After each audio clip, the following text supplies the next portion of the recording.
Assalamualaikum warahmatullahi wabarakatuh. Perkenalkan, saya Muhammad Arafa, guru pendidikan agama Islam SMA Negeri 18 Jakarta. Pada kesempatan ini, saya akan memperkenalkan pembelajaran yang meningkatkan keimanan dan menguatkan karakter melalui pendekatan meaningful, joyful dengan permainan bola-bola keimanan. Selamat menyaksikan ya. SMA 18 Jakarta beralamat di Warakas, Tanjung Priuk, Jakarta Utara. Dengan populasi penduduk yang cukup padat dan sangat beragam secara etnis dan latar belakang sosial, kawasan Tanjung Priuk sering dipandang dengan stereotip negatif, dikaitkan dengan kekerasan, kemiskinan, kumuh, dan identitas keras. Maka, tidak heran siswa SMA 18 Jakarta sebagian besar berasal dari keluarga yang menengah ke bawah, dan sekitar di atas 35% pelajar SMAN di Jakarta Utara terindikasi memiliki masalah sosial, mental emosional, misalnya stres, kecemasan, konflik, atau kemarahan akibat persoalan sosial. Maka diperlukan pembelajaran agama yang bermakna untuk membangun karakter dan meningkatkan keimanan mereka dengan pembelajaran yang menggembirakan untuk meningkatkan motivasi pembelajaran mereka.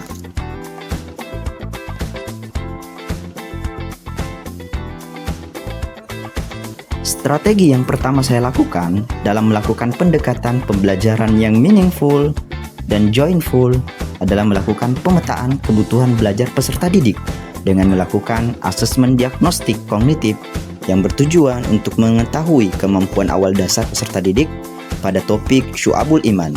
Dan asesmen kognitif saya lakukan dengan menggunakan aplikasi Quizzes. Saya juga melakukan pemetaan kebutuhan belajar siswa berdasarkan hasil tes psikologi dan gaya belajar siswa.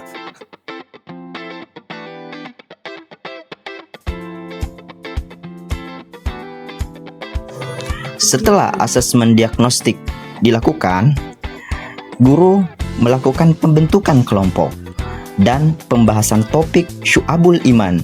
Siswa melakukan literasi dan mendiskusikan 3 ranah cabang keimanan yang terdiri dari hati, lisan, dan perbuatan.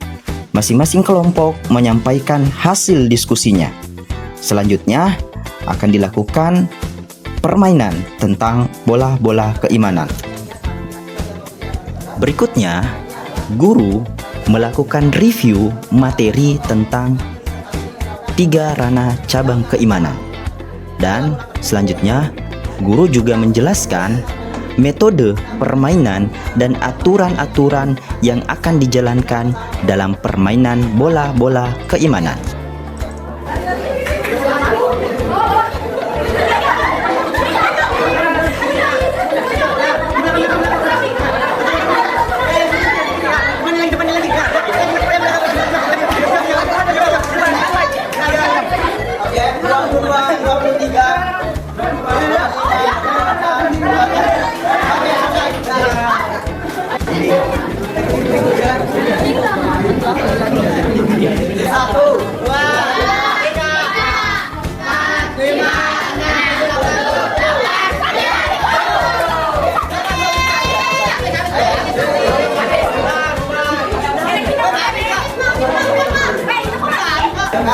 Mana yang berkaitan cabang iman yang berkaitan dengan amal dan hati, cabang iman yang berkaitan dengan anggota badan, cabang iman yang berkaitan dengan amal dan lisan.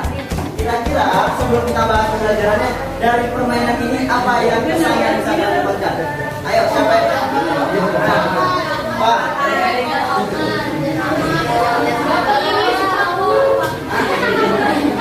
Oke, kalau kelompok ini apa?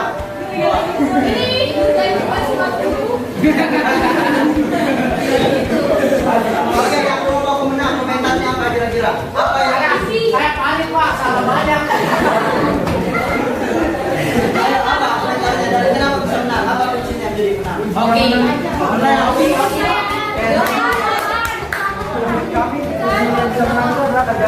Ambil yang banyak Pak. Yang ngaruh. Ingat ya, pembelajaran ini kan arahnya supaya kita menjadi bertanggung jawab. sudah tahu ada akar keimanan, lalu cabang-cabang keimanan. Yang berkaitan apa tadi? Ada berapa tadi cabang iman? 3 yang berkaitan dengan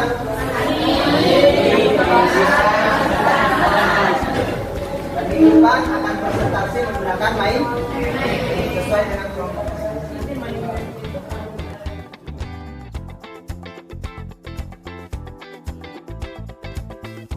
Assalamualaikum, apa kabar? Ini siapa nih? Saya duluan ya. Nama saya Regina Fitri Oktaviani dari kelas 23. Perkenalkan, nama saya Karisma Firmani dari kelas 23. Nah, materi ini soal beriman. Jadi tadi Pak Arfa sempat jelasin beberapa materi tentang apa sih keimanan itu dan beberapa cabang-cabang iman. Nah, menurut kamu tahu gak sih tujuannya tadi dari pembelajaran tadi? Tujuan dari pembelajaran tadi itu, kalau yang jenis tadi itu untuk menguji kekompakan dan juga tentang memilah-milah yang mana yang salah dan juga yang benar. Dan untuk materi iman keimanan itu sendiri mungkin bisa meningkatkan iman dalam diri kita masing-masing. Nah, menurut kamu tuh, kamu tahu tadi pakai metode apa Pak Arfa mengajar? Tadi kita sempat ada mini game singkat-singkat itu, walaupun emang cuma singkat ya, waktunya sebentar doang, tapi itu seru banget, benar-benar latih kemampuan kita dalam berpikir, berpikir kritis, terus kita juga dilatih ketemuannya, kekompakan antar timnya, dan kerjasama antar tim.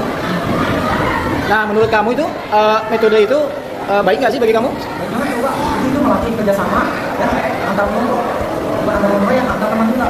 Teman-teman itu jadi mengerti mana benar, salah. Dan metode tadi itu efektif juga ya buat belajar, karena kan bisa meningkatkan semangat belajar daripada siswa-siswanya. Jadi tuh belajarnya tuh nggak pasif atau yang bosenin, bikin ngantuk, tapi bikin seru banget, terus juga interaktif ya, jadi antara guru dengan siswanya. Jadi itu semangat para belajar. Ya.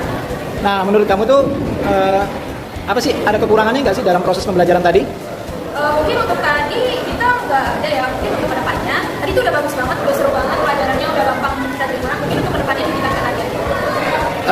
Terakhir nih, apa sih kesan, mungkin juga kamu memberikan pesan gitu ya tentang pelajaran Pak Arfa tadi, atau juga mungkin dihubungkan dengan pelajaran-pelajaran lainnya? Pesan untuk tadi sih sangat menyenangkan sih bagi saya sendiri, dan itu sangat seru karena bisa menjawab secara cepat dan beberapa pertanyaannya juga melatih daya ingat dari pembelajaran yang kita baca. Ya, pesannya juga saya sih kurang bisa kayak biasa menangkap, terus juga gampang dicerna ya pelajarannya. Terus pesannya untuk pelajaran agama Islam ini semoga lebih baik lagi ke depannya, bisa menjadi pelajaran yang Lebih menyenangkan. Oke, terima kasih ya. Iya. Ya, Assalamualaikum. Assalamualaikum warahmatullahi wabarakatuh. Selamat pagi, salam sejahtera bagi kita semuanya. Saya Pak Adriansa, Kepala Sekolah SMA 18 Jakarta. Pembelajaran adalah menjadi yang sangat penting dalam proses di sekolah. Pembelajaran yang bermakna dengan pendekatan-pendekatan yang baik bagi guru adalah menjadi suatu keharusan di era sekarang ini. Pak Arfa telah menerapkan pembelajaran agama Islam yang bermakna dan menggembirakan. Seperti diketahui, SMA 18 Jakarta terletak di Tanjung Priuk, daerah yang cukup keras. Nah, anak-anak belajar agama dengan menyenangkan, bergembira, dan tentunya bermakna. Sudah dipraktekkan oleh Pak Arfa dan menjadi contoh baik bagi guru-guru lainnya sehingga bisa meniru pembelajaran-pembelajaran yang bermakna dan menggembirakan. Demikian, terima kasih. Bila taufiq wal hidayah. Wassalamualaikum warahmatullahi wabarakatuh. Cukup.